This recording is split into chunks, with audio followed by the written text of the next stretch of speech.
Ayan yung ribs, oh. Pangsasahog natin ng ano yan. Yung ribs, pangsasahog natin ng patola. Patola, maggigisa tayo, lalagyan natin ng miswa.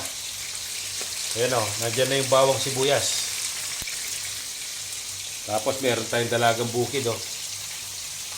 Dalagang bukid. Ayan, guys. Alright.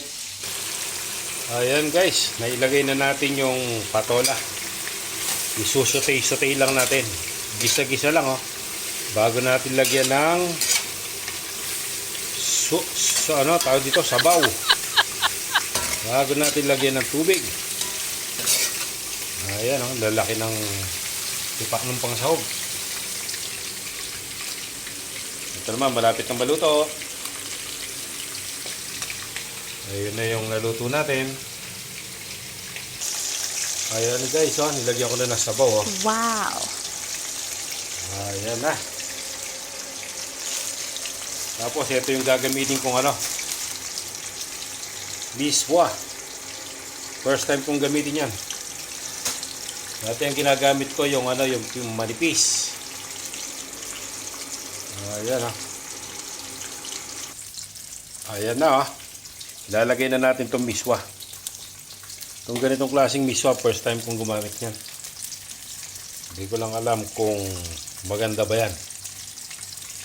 Siguro dalawa lang ang ilalagay ko. Ayan, oh. Patola with miswa.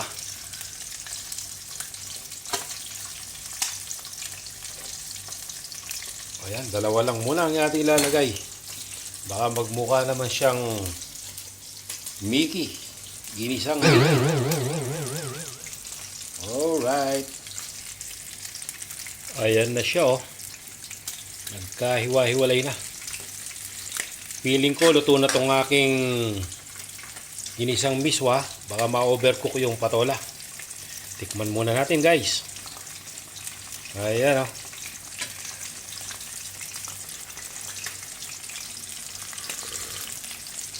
Sus, kasarap niya. Tamang-tama lang. Tamang-tama ang alat. Pwede na sigurong i-turn off yan, guys. Luto na rin tong aking dalagang bukid. Ayan na.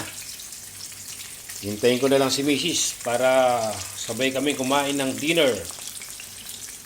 Nasa duty pa siya. Alright, bye! Thanks for watching. Patola with dalagang bukid. Bye!